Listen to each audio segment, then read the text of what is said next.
Natin ang tagapagsalita ang lahat ng manonood ng EDC channel. Nagbibigay ng mega love shoutout at kamustahan. Binanggit na may mahalagang paksa silang tatalakayin. Ang pagkakasakit ni Beyonce na naging dahilan kung bakit walang lumabas na Part 84 ng serye Kalinga Pedo EDC. Ayon sa tagapagsalita, Kalinga Pedo ay labis na nag-alala at ipinakonsulta si Beyonce sa doktor para malaman ang tunay na kalagayan niya.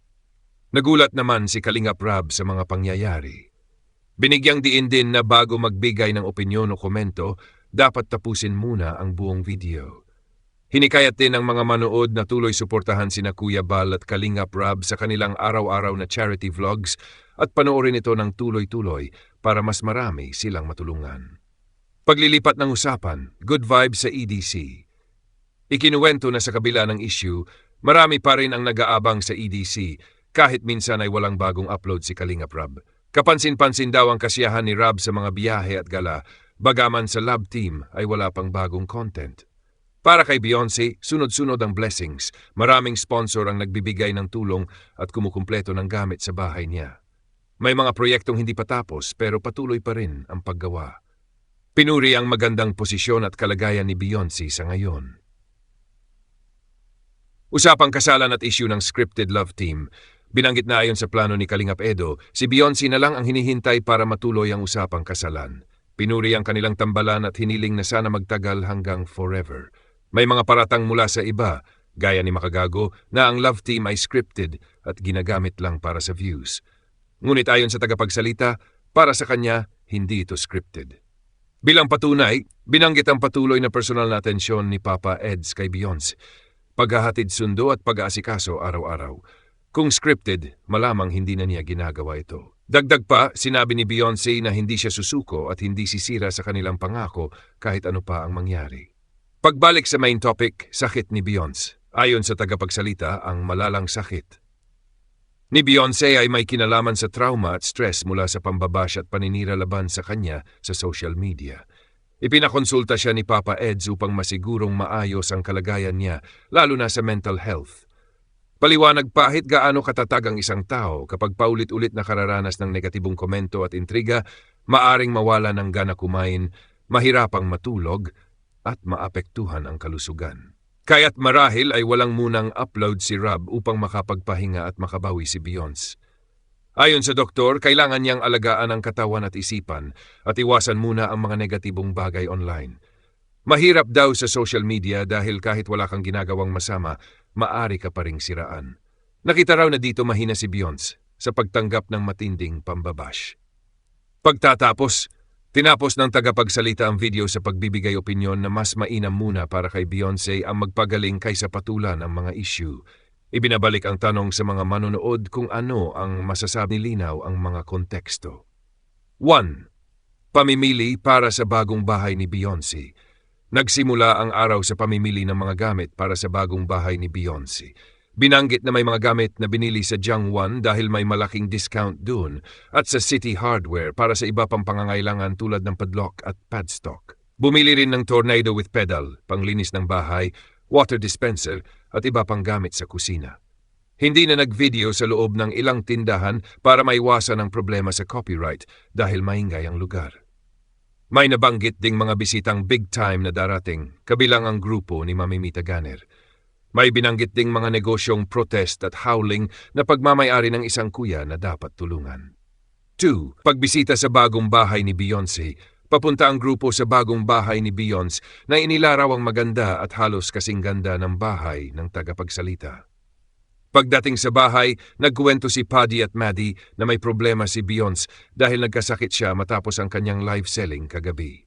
Ayon sa kanila, mataas ang lagnat ni Beyonce at masakit ang ulo at tila walang gana kumain.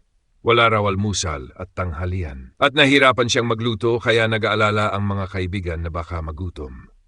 Plano ni na Paddy at Maddie na magdala ng pagkain para sa kanya para makapagpahinga siya ng maayos. 3. Komento at batikos laban kay Makaugag.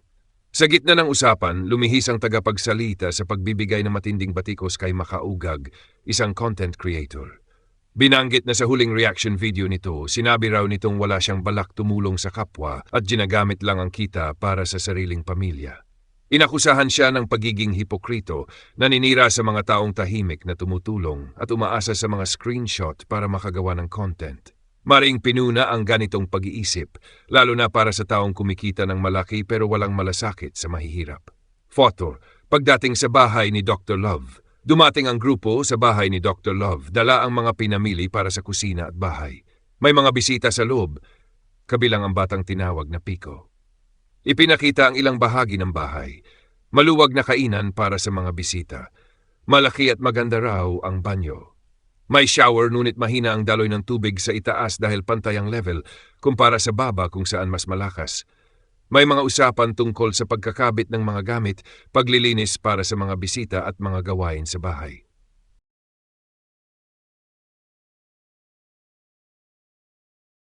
Narito ang detalyadong salaysay batay sa iyong ibinigay na transcript, simula ng video at pagbati.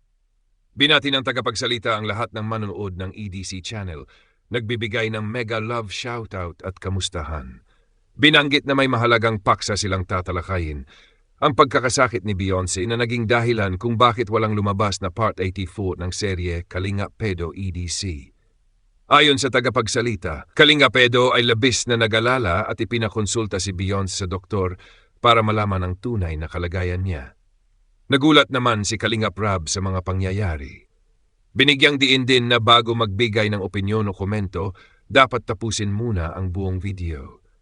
Hinikayat din ng mga manood na tuloy suportahan sina Kuya Bal at Kalingap Rab sa kanilang araw-araw na charity vlogs at panoorin ito ng tuloy-tuloy para mas marami silang matulungan.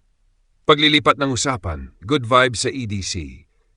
Ikinuwento na sa kabila ng issue, marami pa rin ang nag-aabang sa EDC kahit minsan ay walang bagong upload si Kalingap Rab.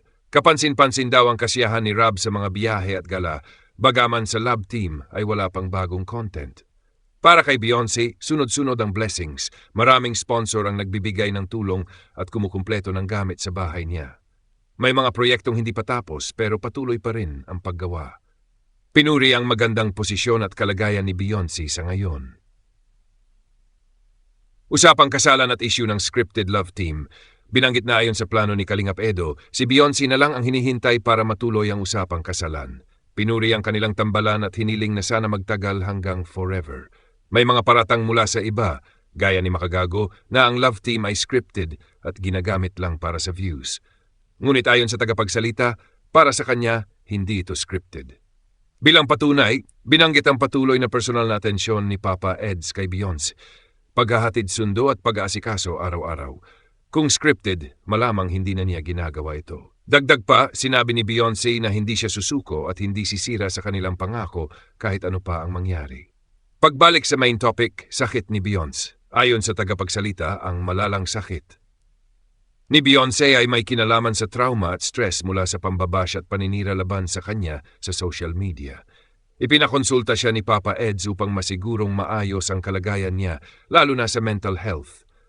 Paliwanag kahit gaano katatag ang isang tao kapag paulit-ulit nakararanas ng negatibong komento at intriga, maaring mawala ng gana kumain, mahirapang matulog, at maapektuhan ang kalusugan. Kaya't marahil ay walang munang upload si Rab upang makapagpahinga at makabawi si Beyonce. Ayon sa doktor, kailangan niyang alagaan ang katawan at isipan at iwasan muna ang mga negatibong bagay online. Mahirap daw sa social media dahil kahit wala kang ginagawang masama, maari ka pa ring siraan. Nakita raw na dito mahina si Beyonce sa pagtanggap ng matinding pambabash. Pagtatapos, tinapos ng tagapagsalita ang video sa pagbibigay opinyon na mas mainam muna para kay Beyonce ang magpagaling kaysa patulan ang mga issue. Ibinabalik ang tanong sa mga manonood kung ano ang masasabi nila sa sitwasyon.